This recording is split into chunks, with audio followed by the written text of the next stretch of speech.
내일은 추석절입니다. 그래서 추석절에 맞는 설교를 오늘 하기로 생각했고 하나님께서 말씀을 주셨습니다. 우리나라 2대 명절인 추석은 신라 시대 때부터 유래되어 온 것으로 알려지고 있습니다. 당시는 곡식을 추수하는 시점에서 음식을 함께 나누고 즐거운 놀이를 하면서 백성들이 함께 즐거워하는 축제의 날이었습니다. 그런데 조선시대에 유교가 들어오면서 조상들에 대한 제사 상차림 문화가 생기게 된 것입니다. 얼핏 보면은 조상을 공경하는 문화처럼 보여서 귀하고 당연한 것으로 여길 수 있으나 이는 잘못된 방향인 것입니다. 왜냐하면 제사라는 문화는 조상을 신으로 여긴다는 전제가 깔려 있기 때문입니다. 그래서 제사 상차림은 하나님께서 말씀하신 내용과 부딪히게 되어 복을 받지 못하게 됩니다. 출애굽기 20장 3절에서는 너는 나 외에 다른 신들을 내게 두지 말라 이렇게 말씀하시고 있습니다. 조상들에 대한 은혜를 잊어서는 안 되겠지만 조상들이 사람인 이상 그분들이 죽어서도 신이 아닌 피조물에 불과하다는 사실이에요. 그래서 우리의 문화가 잘못된 부분이 있다면 바로 잡아 나가야 복된 나라, 복된 가정이 될 수 있습니다. 그렇다면 우리는 추석 명절을 어떻게 보내야 복된 명절이 될 수 있을까요? 본문을 통해서 알아보도록 하겠습니다. 첫째는 하나님께 감사한 날이 되어야 합니다. 우리 본문 13절 다시 한번 보겠습니다. 너희 타작마당과 포도주틀의 소출을 거두어 드린 후에 이래 동안 초막절을 지킬 것이요 이렇게 말씀하십니다. 여기서 소출을 거두어 드리라는 말씀은 하나님께서 주신 것을 가져가라는 말씀이십니다. 사람들은 곡식이 자신이 심고 거두었기에 인간의 노력으로 된 것으로 이해하기 쉽습니다. 그러나 곡식의 열매는 하나님께서 주신 햇빛과 이산화탄소 그리고 물에 의한 탄소 동화 작용을 통해서 만들어진 것입니다. 만일 공기 중에 이산화탄소가 부족하다면 탄소 동화 작용을 할 수 없을 것입니다. 또 햇빛이 없다면 아무리 농부가 노력해서 식물을 재배해도 열매를 맺을 수 없습니다. 그리고 비를 내려주시지 않는다면 식물은 자랄 수 없을 것입니다. 하나님은 가장 적합하게 모든 것을 창조하셨고 가장 복된 손길로 다스리고 계십니다. 그러므로 인간이 하는 일은 아무리 열심히 해도 하나님께서 하신 일에 비하면 아무것도 아닌 것입니다. 인간의 노력으로는 곡식이 열매를 맺도록 절대 할 수 없습니다. 그래서 본문에서는 하나님께서 만드셨기에 거두어 가라고 허락하신 말씀을 하시고 계신 것입니다.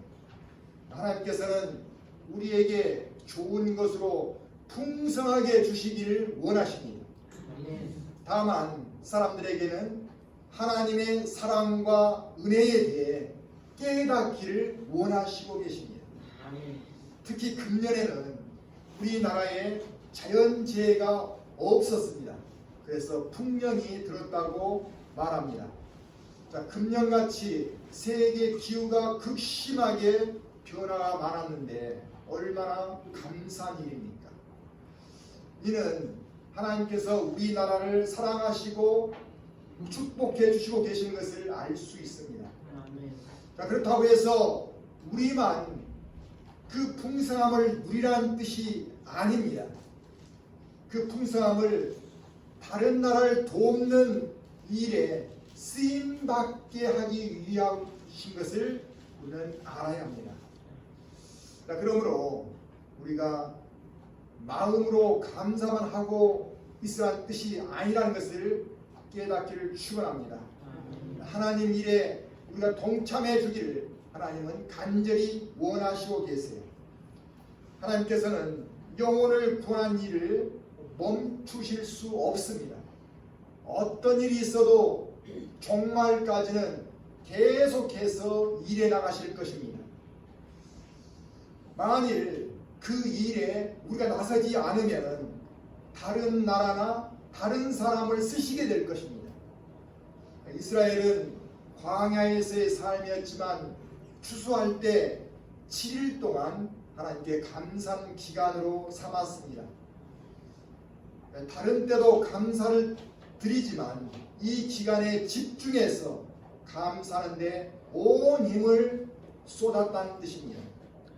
그렇게 하여 얻은 감사의 마음을 동력으로 삼아서 하나님을 증거하는 삶으로 나가게 했던 것입니다. 우리도 추석 연휴 기간 개천절까지 합하면 7일이 됩니다. 이스라엘 백성들이 이 기간을 감사하는 기간으로 삼았다면 우리도 연휴를 감사하는 기간으로 삼고 하나님과 더욱 친밀한 관계로 영적 성장을 이루시기를 축원합니다. 아멘. 하나님께서는 감사한 사람을 통해서 일하십니다. 아멘. 무엇을 하든지 우리가 누리는 풍성함은 하나님께서 주셨습니다 하고 진심으로 감사하면서 지내할 줄로 믿습니다. 아멘. 어떤 교회 집사님이 이런 간증을 했습니다. 집사님은 하던 식당이 잘 안 되자 늘 불평과 걱정과 원망 속에서 살았다고 했습니다. 그런데 어느 주일날 목사님 설교에서 하나님께서 우리 삶의 모든 것을 주관하고 계십니다 하는 말씀을 듣게 되었답니다. 집사님은 집으로 돌아와서 그 말씀을 입으로 계속해서 되뇌이기 시작했다고 합니다. 그러자 모든 일에 하나님의 손길이 있음을 믿게 되어지더랍니다. 그래서 일터에 나가서 일할 때 그 식당에서 적자가 나도 이 또한 하나님의 뜻입니다 이렇게 감사했습니다. 그리고 작은 수익이 생겨도 하나님이 채워주셨습니다 이렇게 감사했다고 합니다. 이런 생활을 계속하자 집사님의 얼굴은 평안해졌고 미소가 떠나지 않게 되었다고 합니다. 사람들이 집사님의 얼굴을 볼 때마다 무슨 좋은 일이 있으세요? 이렇게 물어오더랍니다. 자, 그러자 식당은 놀랍게 회복되기 시작했습니다. 하나님의 은혜를 깨달은 집사님은 지역사회를 돕고 교회를 세우는 사람으로 쓰임받게 되었습니다. 자, 집사님은 간증 시간에 이렇게 말했습니다. 제가 변한 것은 환경이 아니라 제 마음이었습니다. 하나님의 일하심을 믿고 감사하기 시작했을 때 제 삶이 복된 길로 바뀌었습니다. 이렇게 말하더랍니다. 자, 우리도 모든 일을 선하게 이끄시는 하나님을 바라보며 감사로 사시기를 축원합니다. 아멘. 자, 두 번째는 우리 추석을 감사로 나누는 그런 시간들로 이어지기를 축원합니다. 자, 감사가 나눔으로 이어져야 합니다. 자, 우리 14절을 보시겠습니다. 14절, 자, 우리 같이 읽겠습니다. 절기를 지킬 때에는 너와 내 자녀와 노비와 내 성중에 거주하는 내 이마 백가와 과와 가가 함께 즐거워하되 이렇게 말합니다. 자기 가족뿐만 아니라 노비와 제사장과 외국인과 고아와 과부 등 힘든 사람들을 불러서 나누며 즐거움에 동참시키라고 말씀하시고 있는 거예요. 이 말씀은 감사로만 끝내지 말고 즐거운 나눔으로 이어지게 하라는 의미가 담겨 있습니다. 하나님께서 주신 것을 내 것으로만 여기지 말라는 뜻이에요. 그리고 모두가 하나님의 은혜를 느낄 수 있게 하라는 말씀이십니다.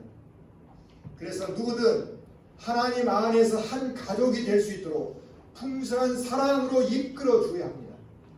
이러한 일은 비단 농업에 종사한 사람에게만 국한된 말씀이 아닙니다. 어떤 직업에 종사하든 추수하는 계절을 맞이해서 하나님의 도우심을 깨닫도록 함께 주시는 말씀이라고 받아주시기 바랍니다. 우리 각자는 하나님께서 기뻐하시는 일을 하고 있는지 자주 자신을 돌아볼 수 있어야 합니다. 우리나라에는 힘들고 어려운 사람들도 많지만 이 땅에 들어와서 일하며 살아가는 외국인들도 많이 있습니다. 그들이 적응하기 위해서는 우리보다도 갑절이나 더 힘든 삶을 살겠죠. 그런데 세상은 어떻습니까? 점점 자신의 삶만을 위하는 개인주의로 나가고 있습니다. 아니, 내가 열심히 해서 사는데 뭐가 문제야? 그렇게 사는 것이 당연한 거 아니야? 이런 생각이 우리 안에 가득가득 채워지고 있다는 거죠. 물론 치열한 경쟁 속에서 살아가려니 다들 힘들어서 그럴 겁니다. 오죽하면 지금은 각자의 도생의 시대라고 말하겠습니까? 그러나 하나님을 믿는 사람들은 세상과 달라야 합니다. 교회는 힘들어하는 사람들을 품어줘야 할 책무가 주어져 있습니다. 하나님께서는 그리스도인들에게 하나님의 긍휼하신 마음을 넣어주시고 일하게 하십니다. 우리 안에도 그 마음이 채워져 있는 줄로 믿으시기 바랍니다. 아멘. 그래서 로마서 12장 15절에서는 즐거워하는 사람들과 함께 즐거워하고 우는 자들과 함께 울라고 말씀하시고 있습니다. 하나님께서는 공감해 주고 긍휼한 마음을 가진 교회를 통해 하나님의 뜻을 드러내게 하십니다. 한 대학에서 설문조사를 했습니다. 어떤 사람을 곁에 두고 싶으십니까? 이렇게 물었습니다. 그러자 학생들이 대답하기를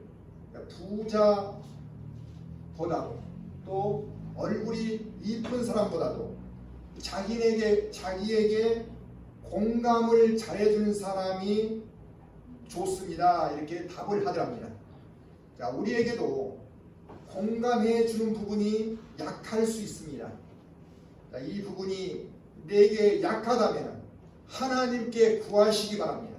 아멘. 반드시 채워주실 것입니다. 아멘. 그래야 하나님 일에 쓰임받게 할 수 있기 때문입니다. 아멘. 하나님 일은 하나님의 뜻을 이루어드리는 것이고 하나님의 뜻은 인류 모두가 하나님 안으로 들어오게 하는 것입니다. 그래서 한 가족이 되게 하는 것이죠. 자, 이사야서 43장 7절에서는 내 이름으로 불려지는 모든 자 곧 내가 내 영광을 위하여 창조한 자를 오게 하라. 그를 내가 지었고 그를 내가 만들었느니라 이렇게 말씀하십니다. 하나님께서는 우리를 창조하셨지만은 우리를 잃어버렸어요. 사탄의 유혹에 넘어가서 우리가 그를 따라가 버린 것이죠. 그래서 하나님은 잃어버린 그 영혼들을 다시 불러들이기 위해서 계속 일하고 계십니다. 하나님은 사람들을 부르시고 또 부르시고 계속 부르시고 계세요. 그 일을 우리 그리스도인들에게 맡겨주신 것을 믿고 그 일을 감당하며 하나님의 기쁨이 되시기를 축원합니다. 아멘. 부산 수영로 교회가 있는데요. 지금은 고인이 되었지만 정필도 목사님이 설립을 해서 사역을 해오고 있었습니다. 정 목사님은 교회 성도들에게 매달 10kg 쌀 한 포대씩을 힘든 사람들에게 나눠주자고 했습니다. 성도들이 처음에는 머뭇했지만 그 말씀에 순종해서 쌀 나눔 운동에 동참하기 시작했습니다. 그런데 이 운동이 전 교인으로 확산되면서 이웃에 대한 구호를 넘어 해외 선교까지 이어졌고 그리고 엄청난 열매를 맺게 되었습니다. 그 운동은 지금도 이어지고 있어요. 이 교회가 설립 초기에는 작은 교회였지만 지금은 성도가 3만 5천 명이나 되는 큰 교회로 성장하게 되었던 것입니다. 많은 영혼들을 하나님께로 불러들인 일에 쓰임 받는 교회가 된 것이죠. 하나님께서는 헌신하는 일을 그냥 보시고만 계시지 않습니다. 반드시 개인이건 교회든 국가이든 풍성하게 보상을 하시는 하나님이신 것을 믿으시기 바랍니다. 자, 우리 세 번째는 우리가 추석절을 어떻게 맞이해야 되느냐, 바로 예비하는 시간들로 우리가 삼아야 할 줄로 압니다. 자, 감사는 예백 삶으로 그래서 이어져야 하는 거예요. 자, 우리 15절 하반부를 보시면은 내 하나님 여호와께서 내 모든 소출과 내 손으로 행한 모든 일에 복 주실 것이니 너는 온전히 즐거워할지니라, 이렇게 말씀하시고 있습니다. 자, 우리는 추석을 통해 소출의 풍성함을 감사하는 것으로만 그쳐서는 안 됩니다. 하나님께서 인생의 모든 복을 관장하시고 계시다는 것을 깨닫고 나아가는 그 삶으로 감사는 이어져야 하는 것입니다. 그래서 우리의 삶은 하나님과 주고받는 사랑의 관계로 나가는 것이 중요한 거예요.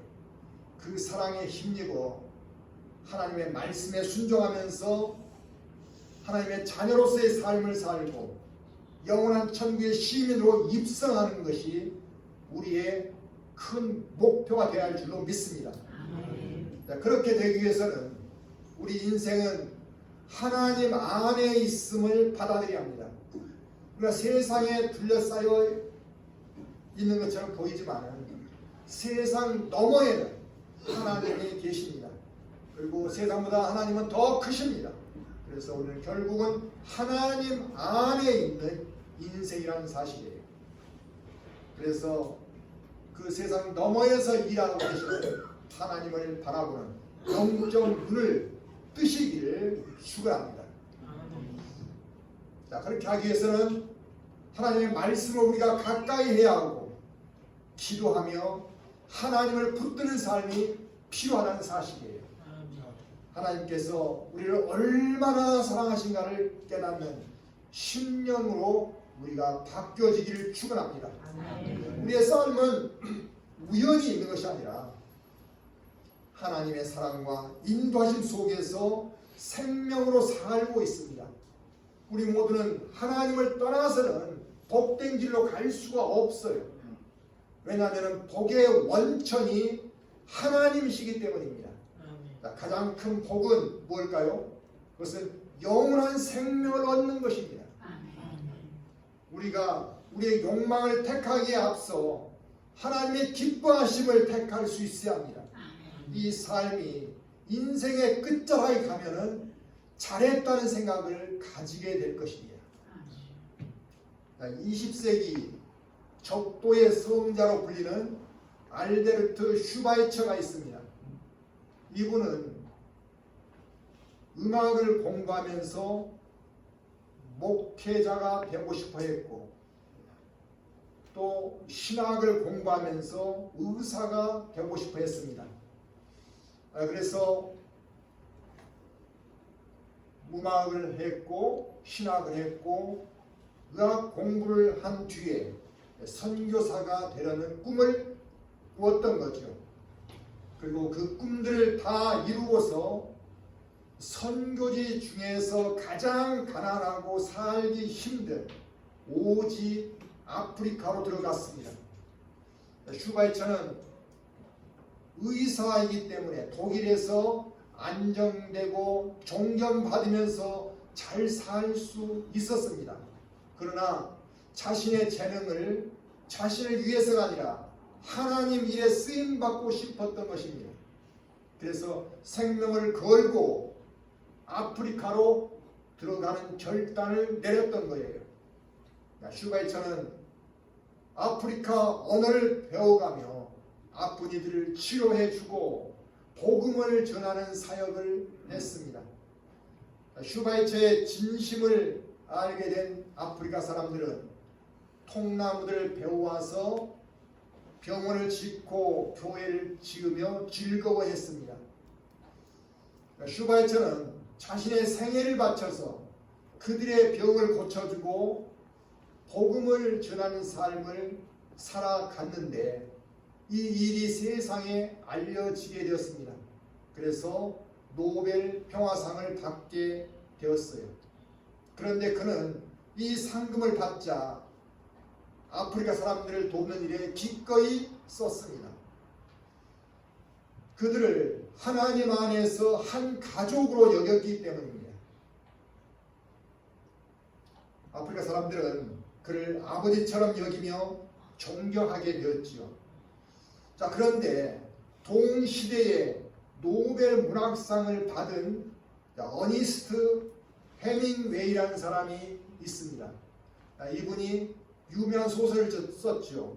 노인과 바다라는 책입니다. 그래서 그는 명성을 얻었고 또한 노벨 문학상을 받게 되었지요. 그러면서 많은 상금을 받자 그는 그 돈을 가지고 여인들과 함께 자신의 삶을 즐기는 데 써버렸던 것입니다. 사람들은 그를 존경하는 대신에 추한 그의 삶을 알고서 멀어지기 시작했습니다. 해밍웨이는 결국 외로움과 죄책감에 사로잡혀 권총으로 스스로 삶을 마감하고 말았습니다. 삶은 하나님을 기쁘시게 하는 길인가 나를 즐겁게 하는 길인가에 따라 확연한 차이를 보이게 되는 것입니다. 잠언 19장 17절에서는 가난한 자를 불쌍히 여기는 것은 여호와께 구워드리는 것이니 그의 선행을 그가 갚아주시리라 이렇게 말씀하십니다. 자, 가난한 자를 돕는 것은 결국 하나님께 저축하는 일이 되는 것입니다. 우리가 필요할 때 하나님께서는 여러 배로 우리에게 되갚아 주실 줄로 믿습니다. 나눔은 하나님을 기쁘시게 하는 삶이 되어지고 하나님은 그 사람을 하나님 일에 쓰임받게 하실 것입니다. 그리고 하나님이 기뻐하시는 복된 인생이 되게 하십니다. 우리가 그 길로 나가기 위해서는 첫째, 하나님께 감사한 삶이 되어야 합니다. 둘째, 감사는 나눔으로 이어져야 합니다. 그리고 셋째는 감사는 예비적 삶으로 이어져야 합니다. 우리가 누리는 모든 것은 하나님께서 거저 주시는 은혜 덕분입니다. 그 은혜를 깨닫고 감사드리며 나누며 영광을 드리는 삶으로 나갈 때 하나님께서는 우리를 복의 통로로 사용하게 되실 줄로 믿으시기 바랍니다. 아멘. 추석을 맞이하여 드리는 감사 마음이 모든 일에도 이어지게 하여서 하나님께 영광 드리시고 또 복을 받는 우리 모두가 되시기를 주님의 이름으로 축원합니다. 아멘. 기도하겠습니다.